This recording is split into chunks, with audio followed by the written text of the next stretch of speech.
கடந்த 5 ஆண்டுகளாக திராவிட முன்னேற்ற கழகம் தமிழகத்தை எப்படியெல்லாம் சூறையாடி கொண்டிருக்கிறது, தமிழகத்தை எப்படியெல்லாம் சோழிக் கொண்டிருக்கிறது.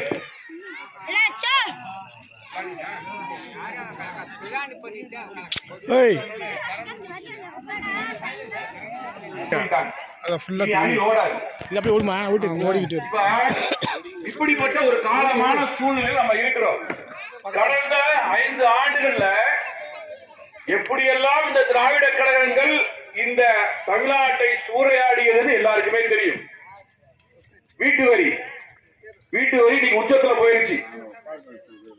வீட்டு வரி உச்சத்துல போச்சா போலையா? 10 ரூபா கட்டது எங்க போயிருச்சு? போச்சு. அதே மாதிரி கரண்ட் பில்லு 100 ரூபா 100 யூனிட் இலவசம் சொல்லிட்டு இன்னைக்கு கரண்ட் பில்ல 3 தடவை 4 தடவை ஏற்றி கொண்டு போய் சாதாரண 50 ரூபா வர வேண்டிய கரண்ட் பில்லுக்கு இன்னைக்கு 500 ரூபா கட்டுற மாதிரி சூழ்நிலை உருவாச்சா உருவாகலையா? தாயே நீங்க சொல்லு, உருவாச்சா உருவாகலையா? வந்துருச்சா?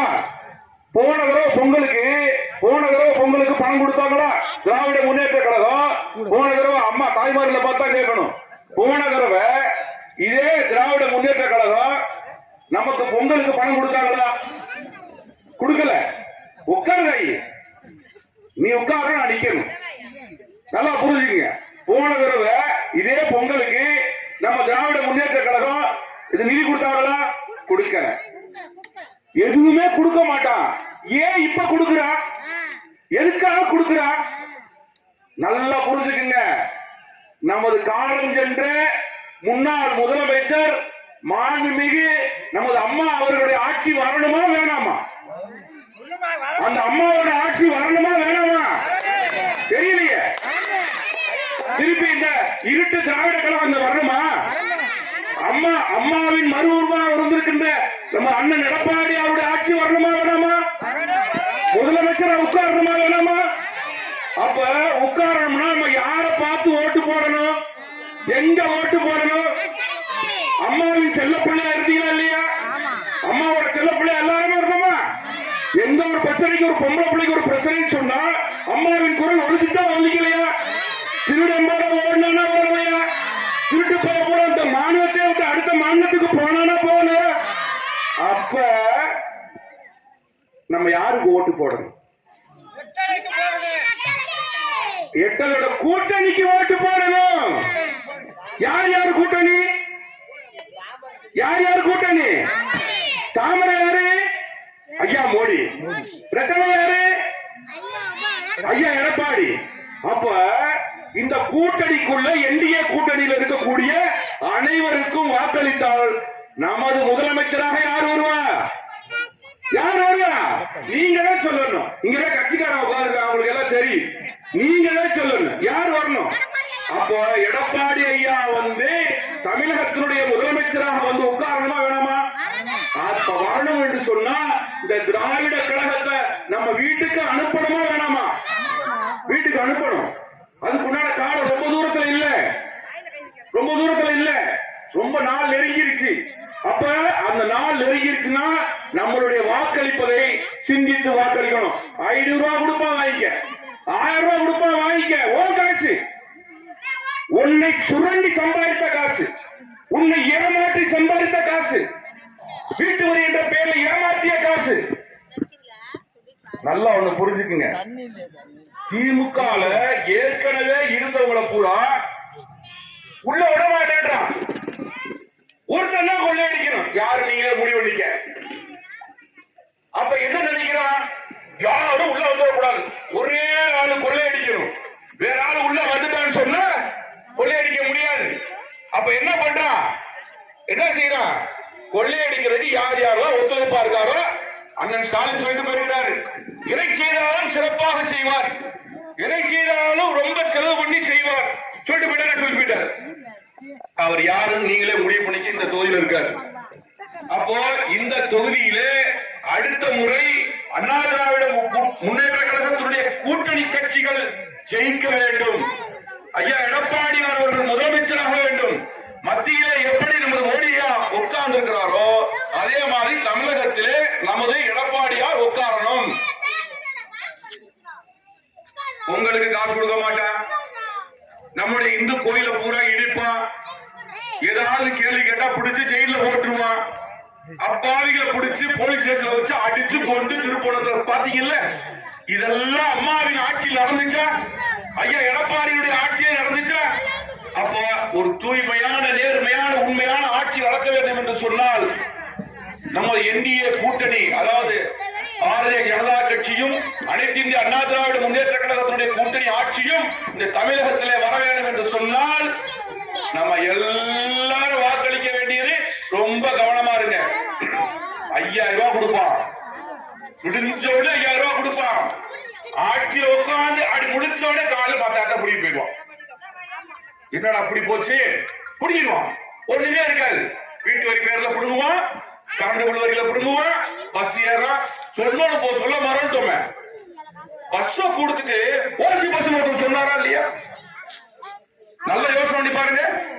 ஓசி பஸ் என்ன? ஓசி பஸ் வீட்டுல இருந்தா கொடுத்த, நீ உன் காசுல இருந்தா கொடுத்த ஓசி பஸ் அரசாங்கத்தினுடைய பணம், நாங்கள் கட்டிய வரி பணம், நாங்கள் கொடுத்த வீட்டு வரி, குழா வரி, தண்ணி வரி, அனைத்து காசையும் 3 மடங்காக ஐயா எடப்பாடியார் இருக்கும் போது, முதலமைச்சராக இருக்கும் போது கட்டிய வரியை காட்டியும் 3 மடங்கு வரி, 3 மடங்கு வரியை உயர்த்தி விட்டு கொடுக்கலாம்ல.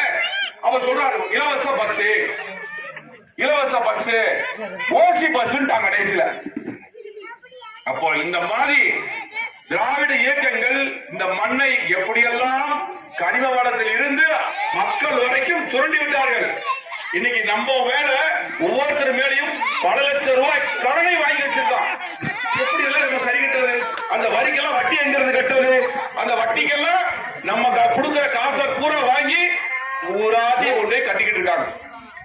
100 நாள் திட்டத்தை இன்னைக்கு மாத்தி அமைச்சிருக்காங்க. அதுக்குண்டான வேலைக்கு இங்க போறவங்க யார் யார் இருக்காங்க? 100 நாள் வேலை திட்டத்துல இன்னைக்கு எத்தனை நாளா மாத்திருக்காங்க தெரியுமா? 150. இது யார் செஞ்சது? மோடி ஐயா. பாத்தீங்களா? நல்ல திட்டத்தை பூரா நம்ம கொண்டாடுவோம், இதை வால் போஸ்ட் ஓட்டுவான், முட்டை படம் போட்டு தமிழகத்துக்கு ஒன்றும் செய்யவில்லை. ஏப்பா, தமிழ்நாட்டுல ஒரு திட்டம் கொடுக்கிறேன்னு சொன்னா அது எல்லாருக்கும் சேர்ந்துதான் இந்த திட்டம். ஐயா மோடி அவர்கள் அனைவருக்கும் ஒரு திட்டம் போறாரு. சாலைகளுக்காக இத்தனை கோடி 1000 கோடி ரூபாய் ஒதுக்குறோம் அப்படின்னு சொன்னா அது இந்தியா முழுவதும் போய் சேரும் அந்த காசு. அதுக்காக அவர் தமிழ்நாட்டுக்கு எவ்வளவு, ஆந்திராவுக்கு எவ்வளவு சொல்லுவாரா? அப்படி சொல்ல மாட்டாரு. தமிழ்நாட்டுல ஒரு திட்டத்துக்கு நிதி ஒதுக்குறோம் சொன்னா ஒவ்வொரு மாவட்டமும் சொல்லுவாரா? தேனிக்கு இவ்வளவு, திண்டுக்கலுக்கு இவ்வளவு, மதுரைக்கு இவ்வளவு சொல்லுவாரா? இல்ல, தமிழகம் முழுவதும் அந்த நிதி போகும் தான் அர்த்தம். அப்ப எப்படி மோடியா போடுற திட்டம், மோடியா கொடுக்கிற காசு எல்லாத்துக்கும் தான் போகும். கடந்த கொரோனா டயத்துல இன்னைக்கு வரைக்கும் இலவசமாக அரிசி கொடுத்துக்கிட்டு இருக்காரு யாரு? மோடி ஐயா. அங்க கொண்டு போய் மோடி ஐயா படத்தை மாட்டாதேங்கிறாரு. நாங்க என்ன சொல்றோம்? எல்லா இடத்துலயும் கொண்டு போய் ஐயா ஸ்டாலின் படத்தை மாட்டணும்னு சொல்றீங்கல்ல, டாஸ்மார்க்லயும் உங்க படத்தை மாட்டுங்க. ஏன் மாட்ட மாட்டீங்க? மாட்டணுமா வேணாமா? எல்லா இடத்துலயும் நீங்க என்ன செய்றீங்க? எங்க படம் தான் இருக்கணும், ஏன் படம் தான் இருக்கணும். இலவசம் கொடுத்தா, ரேஷன் கடையில கொடுத்தா, காசு கொடுத்தா எல்லாத்துலயும் அன்னை ஸ்டாலின் படம் இருக்கணும். சரி, வச்சிருவோம். டாஸ்மார்க்ல உங்க படத்தை வைங்க. நீங்க என்ன சொன்னீங்க? வந்து உட்கார்ந்து படிப்படியாக கொஞ்சம் கொஞ்சமாக கடையை மூடுவோம்னு சொன்னீங்க. எங்க அக்கா கனிமொழி என்ன சொன்னாங்க? தமிழகத்தில் இளம் விதவைகள் அதிகமாக இருக்கிறது காரணமே இந்த டாஸ்மார்க் தான் சொன்னாங்களா? சொல்லலையா? இன்னைக்கு அந்த கடை யாராவது அடைச்சாங்க? அடைக்கல. எத்தனை குடும்பம் பாழாகிட்டு இருக்கு? சம்பளத்தை காலையில வேலைக்கு போயிட்டு சாயங்காலம் 5 மணிக்கு 1000 ரூபாய் சம்பளம் வாங்கினா வீட்டுக்கு வரும்போது முழுசா வருதா? இங்கிட்டு கொடுப்பான், இங்கிட்டு வாங்கிடுவான், இங்கிட்டு கொடுப்பான். எங்க அக்கா சொல்லுது, அடுபடிதான் நடக்குது. எங்கேயா சம்பளம்? காலையில நாம கொடுத்த சம்பளம் எங்க அக்கா கேக்குது. என் மாமன் தரமாட்டான். ஏன்? டாஸ்மார்க்கு போயிடுச்சு. டாஸ்மார்க்கு போயிடுச்சுல, எப்படி காசு வரும்? அதத்தான் சொல்றேன். இந்த திராவிட கழகத்தை நீங்க என்னைக்கு விரட்டுறோமோ, இந்த தமிழகத்தில் இருந்து என்னைக்கு அவங்களுக்கு ஓய்வு கொடுக்கிறோமோ, அண்ணனுக்கு ரொம்ப வயசாயிடுச்சு, அவர் இளமையாவே பேண்ட் ஷர்ட் எல்லாம் போட்டு வராரு, அதுக்கு வயசு இருக்குல்ல, ஓடணும்ல. அப்ப அவருக்கு ஓய்வு கொடுப்போம். ஐயா நீங்க வீட்டுல இருங்க, எங்க அண்ணன் எடப்பாடி வராரு, அவர் உட்கார்ந்து ஆட்சி பண்ணுவாரு, அதை கொஞ்சம் பாரு, எப்படி நடக்குது பாரு, போலீஸ் ஸ்டேஷன் எப்படி நடக்குது, திருட எப்படி நடந்துக்கிறான், திருட்டு முள்ள மாதிரி பையன் எப்படி ஓடுறான், இதெல்லாம் தயவு செய்து எங்க ஐயா எடப்பாடியார் வந்து அந்த முதலமைச்சர் பதவியில உட்காரும் போது, என்னன்னு முதலமைச்சர் பதவியில உட்காரும் போது எப்படி இருக்காருன்னு பார்ப்போம், எப்படி இருக்காருன்னு பார்ப்போம். அப்ப இதற்கெல்லாம் ஒரே வழி, திராவிட முன்னேற்ற கழகத்தை 234 தொகுதியிலையும் தோற்கடிக்கணும் அப்படின்னு சொன்னா என்ன செய்யணும்? உங்க சொந்த பந்தம்லாம் வெளியூர்ல இருப்பாங்க. இந்த வட்டம் அண்ணா திமுகவின் கூட்டணியில் இருக்கின்ற அனைத்து கட்சி நிர்வாகிகளுக்கும் வேட்பாளர்களுக்கும் ஓட்டு போடுங்க, அவங்களுக்கு ஓட்டு போட்டு ஜெயிக்க வைங்க. ஐயா எடப்பாடி முதலமைச்சர் ஆகட்டும், மேல ஐயா மோடி உட்கார்ந்து இருப்பாருன்னு நம்ம ஒவ்வொருத்தருக்கா சொல்லுவோமா? சொல்லுவீங்களா? உள்ளூர் வெளியூர்ல இருக்க அத்தனை பேருக்கும் அந்த செய்தியை போய் சேர்ப்பீங்களா? நாங்க பண்றதெல்லாம் பிரச்சாரம் இல்ல. நான் சொன்னா எங்க ஆயா போடாது, ஓட்டே போடாது, அவன் கிடக்காம ஒருத்தைய வந்து உயரமான்னு பேசிட்டு போயிட்டான், அதை வந்து எனக்கு 500 ரூபாய் கொடுத்துட்டு போயிட்டான். அவனுக்கு நான் நேர்மையா இருப்பேன், நீ நேர்மையா இருப்ப, அவன் நேர்மையா இருக்க மாட்டான். அதனால வரக்கூடிய காலங்கள்ல யாருக்கு நம்மளுடைய வாக்களிக்க வேண்டும்